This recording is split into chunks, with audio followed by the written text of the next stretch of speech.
world's Columbian Exposition of 1893 in Chicago is a breathtaking celebration of innovation and culture.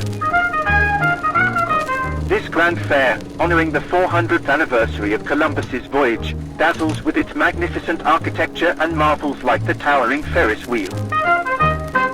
It's a shining symbol of progress, showcasing the wonders of our age.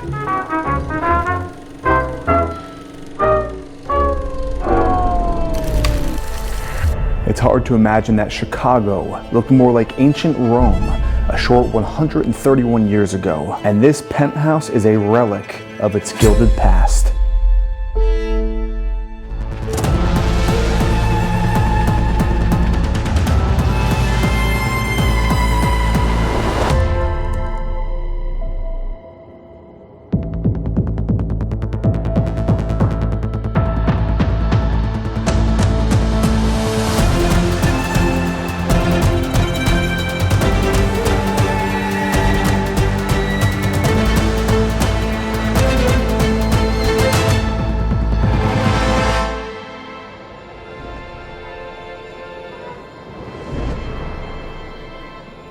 You ever wonder what it's like to live in a penthouse above the Bean in Chicago? Well, this penthouse just sold for a little over $3.5 million, and you have to look at this.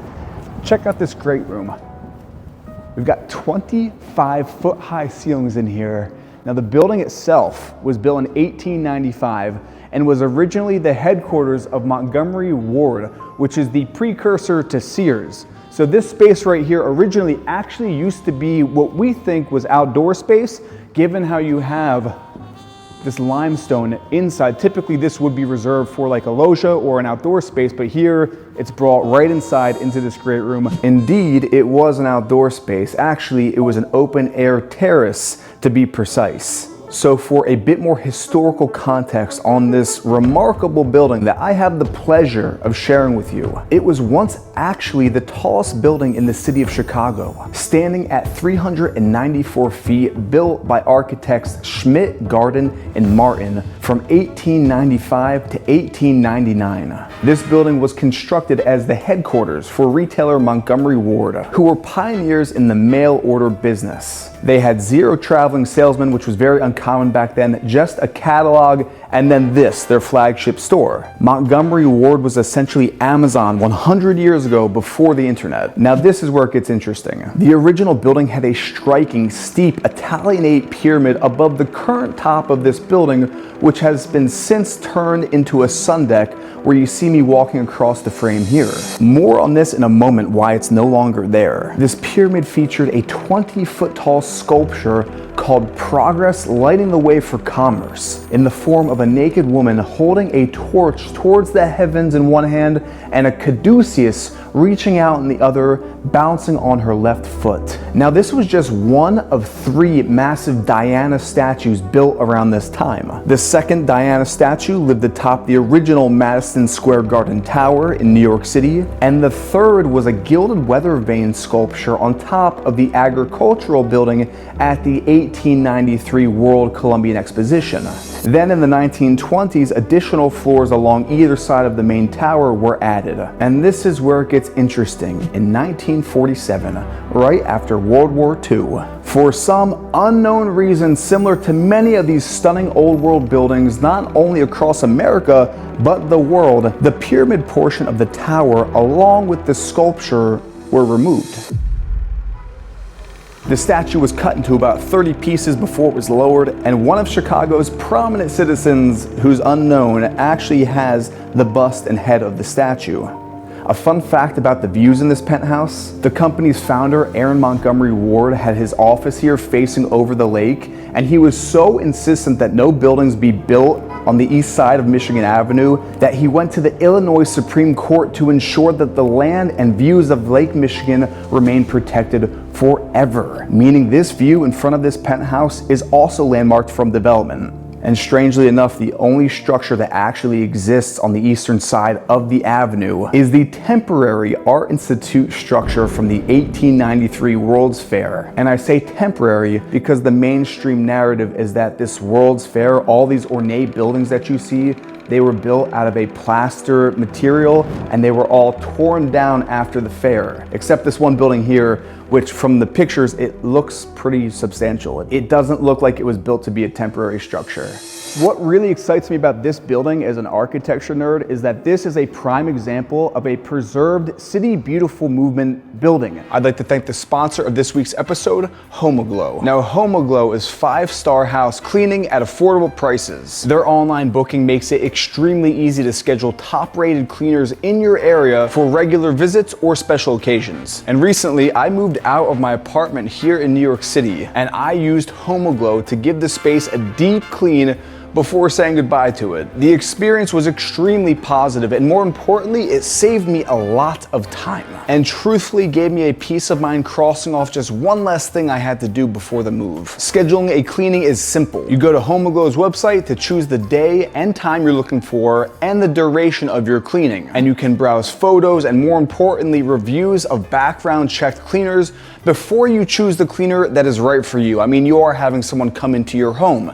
Your home is one of, if not the most sacred spaces on earth you have. And all the cleaners on Homeaglow have to pass a rigorous certification process to ensure the quality, but more importantly, to support local cleaners in your area. Take home cleaning off your plate with Homeaglow. Head to homeaglow.com/Erik or scan this QR code to get your first 3 hours of cleaning for only $19. It's a pretty damn good deal. And with that, let's get back to the tour. So essentially at the turn of the 18th going to the 19th century, America had this wave of architecture sweep through major cities like New York, Chicago, San Francisco, where they were building in the Beaux Arts style, which is basically like a big cauldron of every single architectural historical design element from all the years. So you have Greek, Roman, Egyptian Revival, all poured into what we have here, and this is shown in the columns, these arches with the flowers inlaid in here. Even look up. Look at this light fixture. Look at the ornate details in that light fixture. And this is all according to the mainstream historical narrative. But when you do come across buildings like this, you have to wonder, could we actually build something like this today? And if we could, why don't we? Because I prefer this to, if you follow me, Blake, I prefer buildings like this any day to buildings like that behind me.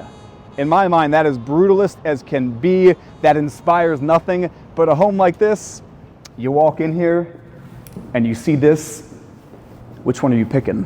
Now, off of this gorgeous old world great room, we have the staircase here in the penthouse, which in direct contrast to the great room is a very modern steel floating staircase all the way up 4 flights. Now, as far as stats on the rest of this mansion, it's 6,400 square feet of living space with 4 bedrooms and 5 bathrooms. And unfortunately, the rest of the home has been fully modernized. There are no more old world original features in the space, but I wanted to walk you through the rest of the space anyway. So off of the den, we have your wet bar. What is this even, is this a wet bar? Yeah.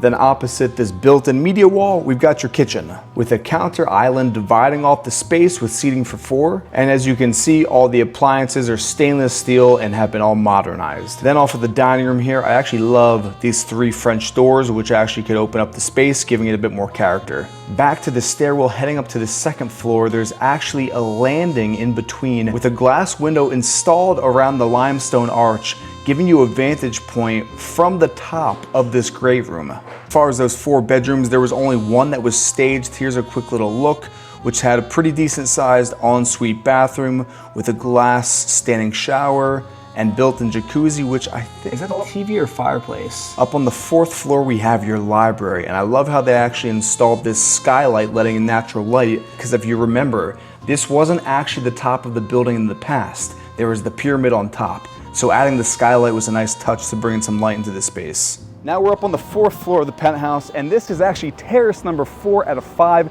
This is your entertaining terrace. So you have outdoor seating here with your dining table, couch for hanging out, and this is pretty sweet. You have an outdoor covered kitchen here with your grilling station all built in here on the back. Nice little prep area here. This is your bar. And for a little frame of reference, look how big the terrace is. This is the kind of terrace you'd have at a hotel, not at your private residence. And then from this bar, look at the views of the blue of Lake Michigan, really popping now as the sun gets higher in the sky. And as we make our way back on the terrace, I love the eastern facing views for the lake and the peace and serenity, but here you get the energy from downtown Chicago. You've got one of the tallest buildings in the entire world right there in your view, and making our way all the way up to the 5th story of this penthouse, we have your 5th outdoor space. So we are on the very top now of this building where you have unobstructed views in every single direction.